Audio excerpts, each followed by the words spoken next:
Superunknown by Soundgarden is it's the fourth, I think. You have Down on the Upside, which is the fifth, and then the newer one, which is the sixth one, King Animal, the sixth and last studio album by Soundgarden. Yeah, so this is the fourth studio album by Soundgarden, Superunknown, which is the set. So there we go. Yeah, this is a really important landmark album for the band. This is requested, by the way, by Robert I, who really wanted me to do the legendary Soundgarden. I love Soundgarden. As you guys may know, Alice in Chains is one of my all-time favorite bands. And Soundgarden is still close second to me. It's still close second for me. But I just prefer Soundgarden. So there we go. Yeah, this is a really important disc for the band because they just became pretty much superstars. With MTV, at least with the Badmotorfinger album, which was really good in my opinion. It's a really great record. I want to say but maybe that is my favorite album by them, Badmotorfinger.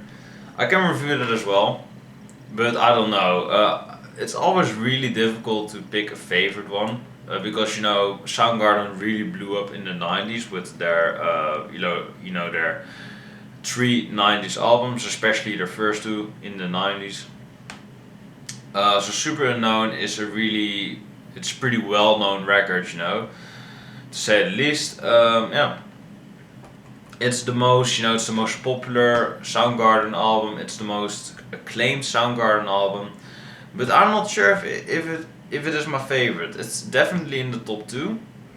I just cannot decide if Badmotorfinger or this album. How was it called again? Superunknown. There we go. I cannot decide, but it's really difficult. But I love both releases a lot.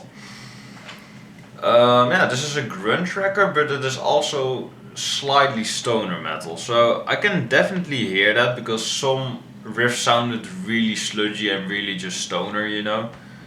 So Superunknown is a stoner metal album. I thought someone was going downstairs, and actually Badmotorfinger is credited as stoner metal as well, so that's pretty interesting. I'm wondering if Louder Than Love is as well. I love that record, by the way, Louder Than Love. It's really underrated. Yeah, it's also stoner metal. Yeah, I'm reading this off of Metal Storm, so it may not be accurate, but Down on the Upside as well? It's not really metal, but alright, it's stoner metal, according to Metal Storm. But we have 15 tracks on here, so there are a lot of tracks. I don't think I'm gonna talk, about all of them because some of them I really like, but I need to get a bit more into to really, appreciate everything. So we have Let Me Drown, which starts with this entire thing. Let Me Drown is a really captivating song. It's pretty short and sweet to the point.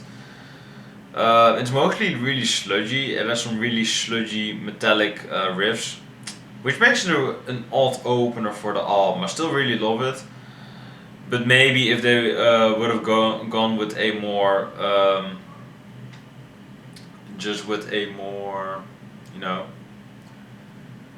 maybe a more commercial song, because this song is pretty heavy. I still really love it, but to really get into it, and if you are a rock fan, then this may be too heavy for you. Then we have the second song, which is My Way. This is a really atmospheric song. It has a lot of depth. There's a lot of atmosphere to it. I really love the song. I still really love the atmosphere on it. I really like the vocals by Chris Cornell. He isn't as crazy as on Badmotorfinger, which makes it really difficult for me, Is this the better album? Because there are so much great moments that are happening on Badmotorfinger. I can review the record as well, but it's so difficult. It really is. Maybe it's a tie, but I don't know. Then we have Fell on Black Days, which is the most popular Soundgarden song, one of the most popular Soundgarden songs. It really is accurate now because Chris Cornell's passed away and he fell on his black day. You know, it's a really accurate song at the time. Maybe he was suicidal around this time. You know, around Superunknown. Maybe he did because there are a lot of dark songs on there. I just love, you know, the dark, the dreary atmosphere of the song. The vocals and the lyrics by Chris Cornell are fantastic. You know, the screams, the ranges are just incredible by Chris. You know, towards the ending, the riffs are just all over the place, which I really love. It really feels like, or it really, it hears, or it feels like, you know. You're having a fight or you're crying, that guitar riff, it really feels like that guitar riff is crying, which I really love, you know, that they can implement it into the music so well. Then we have Mailman, and this is also a pretty weird song. You know, to add to the song, it's a pretty neat song. There are some really conventional guitar riffs on there. Mostly it's really avant-garde, I would say. It's a really weird song. But I really love that Soundgarden can deliver a weird song and still have you know, that is almost so critical acclaimed to still be weird as fuck. I still really love that. Superunknown, the title track is probably the weirdest track of this album. I believe the music video is trippy as fuck as well. Yeah, this is just a psychedelic, just a stoner metal anthem. You know, it's a really classic song. It's just is really dreary. It's really atmospheric. You know, if you really want to get you know, high without drugs, then this is probably the song for you. And if you are a metalhead as well, then that is perfect. Then we have Head Down, and this is at the point. This is probably one of the weaker songs, I would say. It's 6 minutes long, so it's a really you know, anthemic song. It's really long. You know, I really love long songs, but this is one track that I still need to get into a bit more. But yeah, it is an overall really great song. You know, the vocals are really fantastic, and just every instrumentation on the track is really tight and really precise. You know, they don't waste any time here. It's a 70-minute album, and they just don't waste any time on it. I really loved it about Head Down and just the album in general. Then we get to the centerpiece of the record, which is Black Hole Sun, the 7th song, which is the most popular song of the entire record. Yeah, of course, this is an obvious song. Everybody knows the song. Even my mom knows the song, and yeah, she's really not into anything, and she still knows the song, which is kind of impressive for Soundgarden to do. Yeah, this song is just fantastic. The atmosphere on it is really great. Yeah, Chris Cornell said he was painting with words with this track. It really feels like that because you know, the lyrics don't make any sense. People that read in the lyrics too much, you know, just back off. Just enjoy the music. Just, you know. Black Hole Sun is a fantastic song. It has a lot of atmosphere to it. You know, the guitar solo.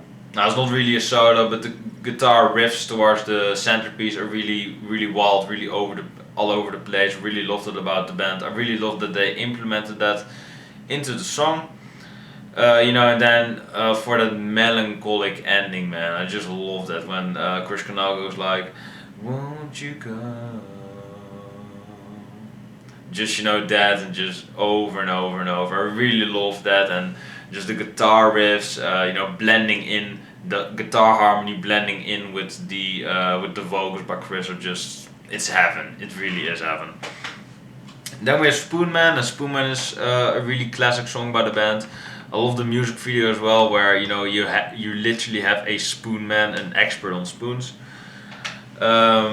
I just really love the old time signature on this track. Yeah,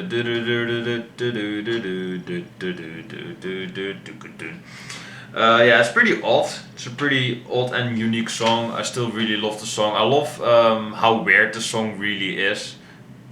Arguably their weirdest song ever, you know, Spoonman, what the fuck. But I still really like the weirdness of the track. I still really like or actually the spoon ticking towards the centerpiece. I really loved it as well. It's a great implementation of the song itself. Yeah, the song just overall has a lot of melody to it. It's really unique. It's really original.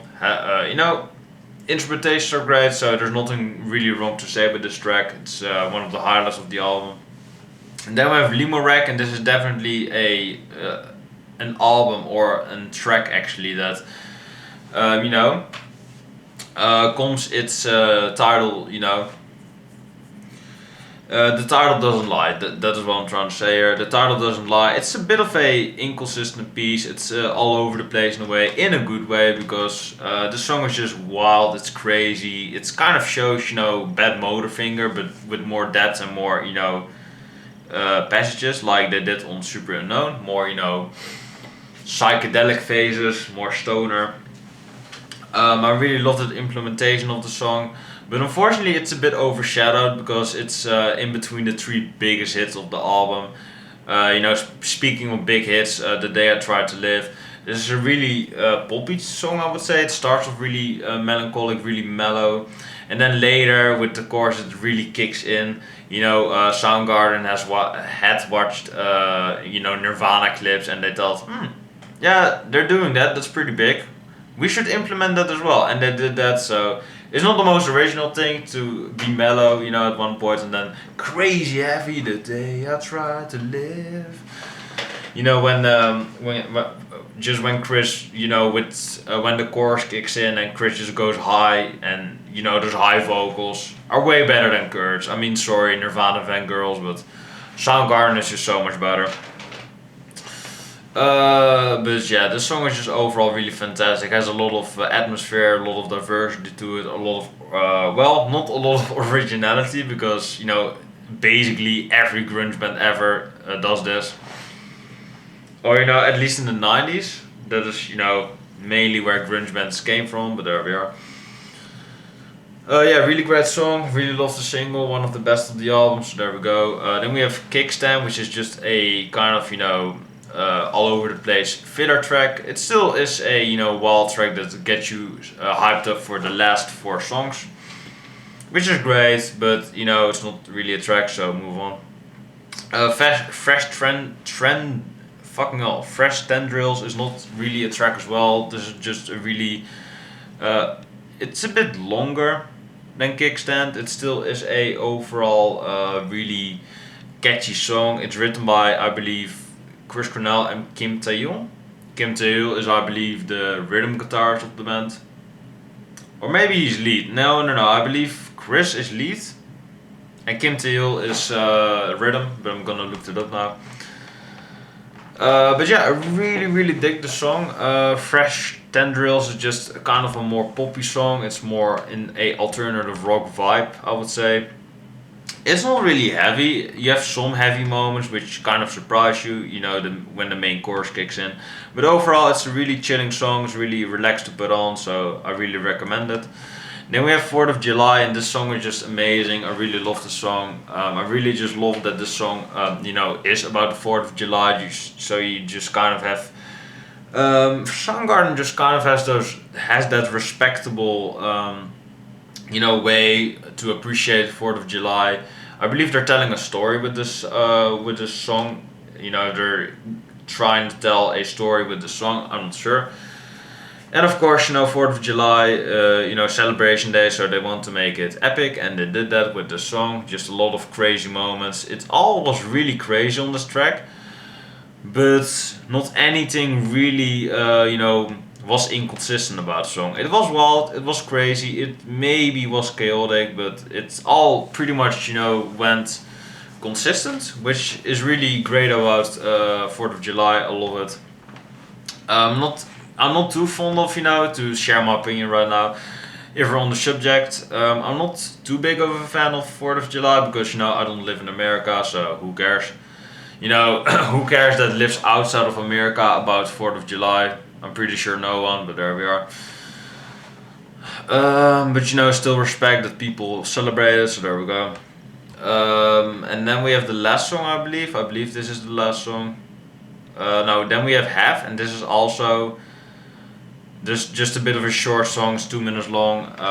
I actually confused this with Fresh Tendrils. So what I said there, I meant I also mean with Half. So there we go. And then we have the last song, which is Like Suicide, the 15th and last song, which is also the longest, I believe, 7 minutes in length. Yeah, it's 7 minutes in length and 3 seconds. I'm gonna say this. I think this is the longest Soundgarden song ever. I think that. Maybe I'm sure, or maybe I'm right, maybe I don't. Maybe I'm not. Correct me in the comments if I'm wrong, and correct me, of course. I can look it up, but I'm too lazy. So I believe this is the longest Soundgarden song.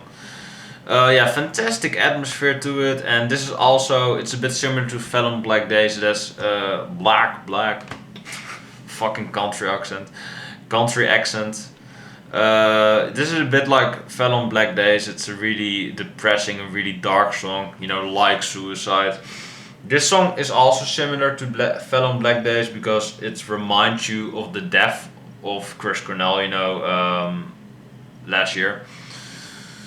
So yeah, that was really dark, and this is just the perfect closure, I think, because it's kind of has everything. It kind of, you know, has everything that the album already had offered. A lot of melody, it is mellow, it is dark, it is uplifting at the same time. You know, it's I believe it is saying, you know, like suicide, that you can commit suicide, but don't do it because there's so much great things alive that, you know, you may have not experienced yet. So do that and just die, you know, a few and half a century later or something like that. You know, natural death. You know, just die in your bed, something like that. But yeah, of course, Chris did that. I'm still not sure why. I still don't know. Fucking hell, man. Like suicide. Yeah, it gets me depressed already, man. I just really hate, you know, suicide. Well, who doesn't? But especially when people do it, you know, that you love, like Chris Cornell. And are there more people? Fuck. Are there more people that committed to? Yeah, Kurt Cobain, I guess. Lane Staley was basically a suicide. So I love those, you know, grunge icons that did that. You know, it's basically all grunge. Scott Weiland, rest in peace. So just, it is just so difficult. It's a really heartbreaking song. It just has everything that you want out of this album. You know, like Suicide. You know, if you want something out of this album and you love Soundgarden, Like Suicide may be the best track of this album. But I have to get a bit more into it to, you know, really call it my favorite. But it's, you know, it's the perfect closure. I really love it. So overall, this is a fantastic album. I really have nothing wrong to say with it. So my rating for it is a 10. It is just a perfect grunge release. I believe it's one of the most acclaimed grunge releases ever. You know, together of course with Nirvana and Pearl Jam. Alice in Chains doesn't get any love because they are too good. I guess they are too good, which they really are. But yeah, this is still a fantastic release by the band. I'm still not sure if I like Badmotorfinger more or this album. I still don't know. You guys may know CKN, Cover Killer Nation. I'm gonna spoil this, so if you still want to watch the ranked Soundgarden albums, because he did that.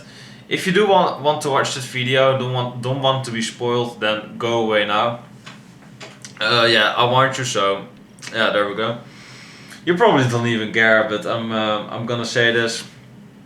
CKN also couldn't decide which was the better album, Superunknown or Badmotorfinger. He couldn't decide, so he actually chose. Well, he didn't choose a number one. He actually had 2 number ones, so it was a tie for him. It was Superunknown and Badmotorfinger. So yeah, that doesn't make it any easier for me. Fuck. Yeah, I still don't know. So request Badmotorfinger, please, because I love that album as well. I love Soundgarden. I fucking love that band. So Or request more Soundgarden, more albums by the band. They only have 6 albums and they have an EP, Screaming Live / FOP, I believe. Not Fab, but FOP with an O. Yeah, funny stuff, I know. Yeah, so let me know what you think about this record. I think it's perfect. I have nothing wrong to say about it. You know, the 5, 6, 7 songs that I do know of this record, I already loved. I already thought were perfect. And the other remaining songs are great as well, but I have to get a bit more into them to really give it a, you know, to really love the album full way. But I still am gonna give it a 10 because I love those other songs as well. So there we go. So yeah, request Badmotorfinger or another Soundgarden album or another grunge release. I love grunge, I love Soundgarden, Alice in Chains. Bands like that, those are my 2 favorites. So yeah, let me know what you want me to react to next in the, or review next in the next album review. And yeah, grunge, metal, hard rock, alternative rock, rock and roll, death metal, black metal, pop music. Yeah, I'm really diverse in that, you know. So let me know in the comments down below. Yeah, of course there are more people like that, but I mean, you can request it all and I will do it. Well, you know, you can of course ask it. You can of course request it, and then I will of course, you know, comment to it. If I do accept it, you know, but you know, we will see that then. So there we go. Hope you have enjoyed it. Like, comment, subscribe to the channel. Die knows. Fucking hell. Just react to, or fucking hell, subscribe to Ominous because I'm gonna change my name soon. If you know, if I already can do that, because I cannot, you know, change it because it has been. I have to wait longer to change it again. So there we go. Hope you've enjoyed it. Like, comment, subscribe to the channel Ominous for more videos like this one. Hope you've enjoyed it. Yeah, peace. Have a nice day. God bless, stay safe, and take care. I believe it says stay safe twice, but really, stay safe.